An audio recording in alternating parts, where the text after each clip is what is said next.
September 11, 2025. Daily Bread. Passage. 1 Chronicles chapter 19 verse 1 to 19. Key verse. Verse 2. Title. Pride and foolishness are cousins. Now after this Nahash the king of the Ammonites died, and his son reigned in his place.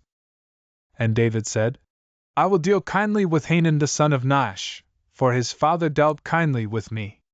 So David sent messengers to console him concerning his father. And David's servants came to the land of the Ammonites to Hanun to console him. But the princes of the Ammonites said to Hanun, Do you think, because David has sent comforters to you, that he is honoring your father? Have not his servants come to you to search and to overthrow and to spy out the land? So Hanun took David's servants, and shaved them and cut off their garments in the middle, at their hips, and sent them away. And they departed. When David was told concerning the men, he sent messengers to meet them, for the men were greatly ashamed.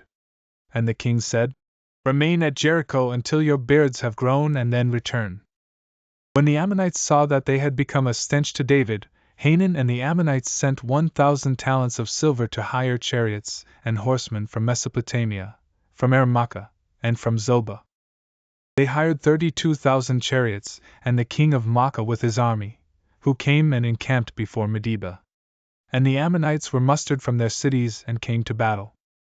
When David heard of it, he sent Joab and all the army of the mighty men. And the Ammonites came out and drew up in battle array at the entrance of the city, and the kings who had come were by themselves in the open country. When Joab saw that the battle was set against him both in front and in the rear, he chose some of the best men of Israel and arrayed them against the Syrians. The rest of his men he put in the charge of Abishai his brother, and they were arrayed against the Ammonites. And he said, If the Syrians are too strong for me, then you shall help me, but if the Ammonites are too strong for you, then I will help you.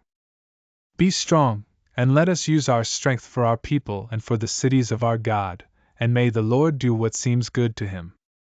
So Joab and the people who were with him drew near before the Syrians for battle, and they fled before him.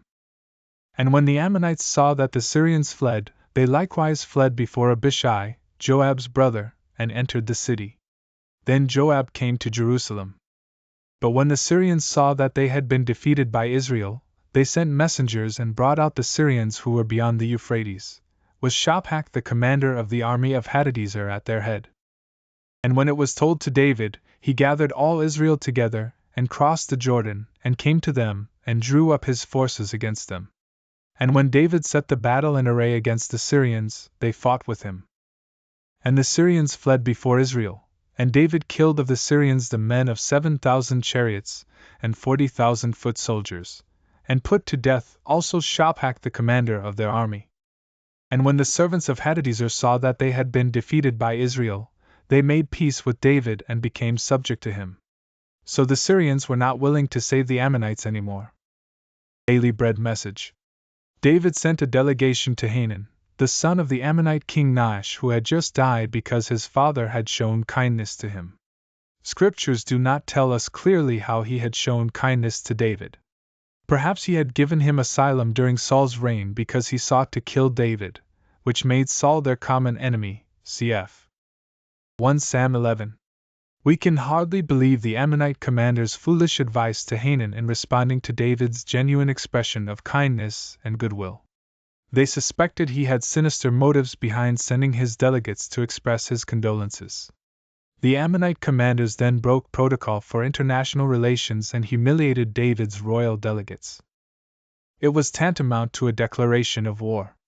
The Ammonites' unnecessary war cost them numerous lives and much wealth.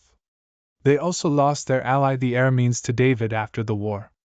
It was a tragic consequence of not responding properly to the person who had all intentions of friendship and goodwill. Prayer. Father, help me not to be proud before God and men, especially those who show love and kindness to me. May I reciprocate their love and kindness appropriately. Amen. One word. Pride goes before destruction.